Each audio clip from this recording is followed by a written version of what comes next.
Once upon a midnight dreary, while upon the red weak and weary, over many a quaint and curious swallow of forgotten lore, while I noted nearly napping, suddenly there came a tapping, as of someone gently rapping at my chamber door. "'Tis some visitors," I murmured, tapping at my chamber door. "Only this, and nothing more." Distinctly I remember it was in the bleak December, and each separate dying ember wrote its ghost upon the floor. Eagerly I wished tomorrow, vainly I had sought to borrow from my book surcease of sorrow, sorrow for the lost Lenore, for the rare and radiant maiden whom the angels name Lenore, nameless here for evermore. And the silken, sad, uncertain rustling of its purple curtain filled me with fantastic terrors never felt before, so that now the still the beating of my heart I stood repeating, "'Tis some visitors entreating entrance at my chamber door, some late visitors entreating entrance at my chamber door. This it is, and nothing more." Presently my soul grew stronger, hesitating then no longer. "Sir," said I, "or madam, truly your forgiveness I implore. But the fact is I was napping, and so gently you came rapping, and so faintly you came tapping at my chamber door, that as curse was sure I heard you.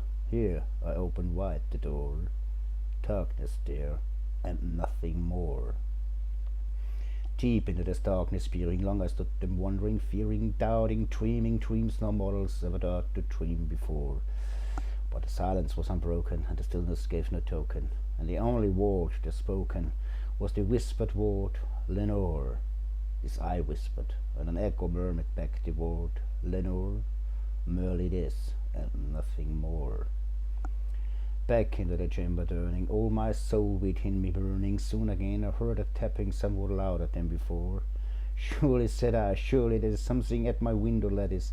Let me sit and what thereat is, and this mystery explore.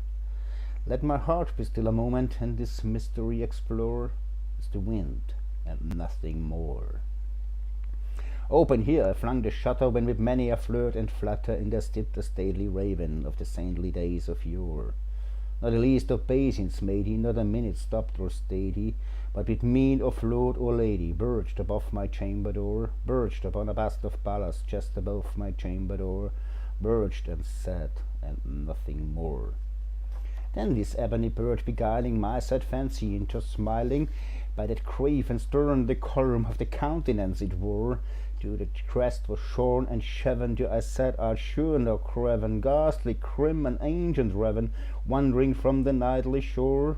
"Tell me what the lordly name is on the night's Plutonian shore."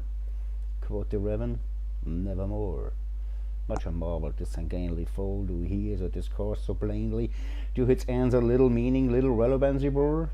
For we cannot help agreeing that no living human being ever yet was pleased with seeing bird above his chamber door, bird or beast upon the sculptured bust above his chamber door, with such name as Nevermore. But the raven sitting lonely on the ballast bust spoke only that one word, as if his soul in that word he did outpour. Nothing further than he uttered, not a feather than he fluttered, till as curly more than muttered, "Other friends have flown before." On the morrow he will leave me, as my hopes have flown before. Then the bird said, "Nevermore." Startled at the stillness broken by a reply so aptly spoken, "Doubtless," said I, "what is others is its only stock and store, cast from some unhappy master, whom a merciful disaster followed fast and followed faster, till his songs unburdened bore, till the dirges of his hope that melancholy burden bore, of never, nevermore." But the raven still beguiling all my fancy into smiling, straight I wheeled the cushion seat in front of bird, and passed and tore. Then upon the velvet sinking, I betook myself to linking fancy into fancy, thinking what this ominous bird of yore, what his grim, ungainly, ghastly, gaunt, and ominous bird of yore meaned in croaking "Nevermore." This as I engaged in guessing, but not sadly expressing, with the fowl whose fiery eyes now burned into my bosom's core. This and more I sat divining, with my head at ease reclining on the cushioned velvet lining that the lamplight clothed o'er, but whose velvet violet lining with the lamplight clothed o'er she shall press, and nevermore. Then without the air-crew dancer, perfect from an unseen censer, swung by seraphim whose footfall tinkled on the tufted floor.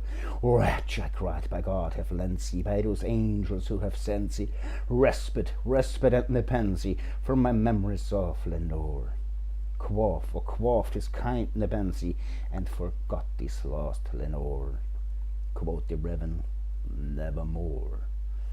Prophet, said I, think of evil, prophet still, if bird or devil, whether tempest send or whether tempest doesn't hear shore, desolate yet all untaunted, on this desert land enchanted, on this home by horror haunted. Tell me truly, I implore, is there balm in Gilead? Tell me, I implore. Quoth the Reverend, nevermore. Prophet, said I, think of evil, prophet still, if bird or devil, by that heaven the pains above us, that we God we both adore. Tell this soul with sorrow loaden, within this distance aiden, it shall clasp her sainted maiden, whom the angels name Lenore. Clasp a rare and radiant maiden, whom the angels name Lenore. Quoth the Reverend, nevermore. But it wore a sign in parting, bird or find, I shrieked up starting, get the back into the tempest on the night's Plutonian shore, leave my black bloom as a token of the lie that soul had spoken, leave my loneliness unbroken, quit the bust above my door, take this speak out from my heart, and take the form from off my tour. Quoth the Reverend, nevermore. And the Reverend, never flitting, still is sitting on the ballad bast of ballast just above my chamber door, and his eyes have all the seeming of a demon that it's dreaming, and the lamplight o'er him streaming throws his shadow on the floor, and my soul from out that shadow that lies floating on the floor shall be lifted nevermore.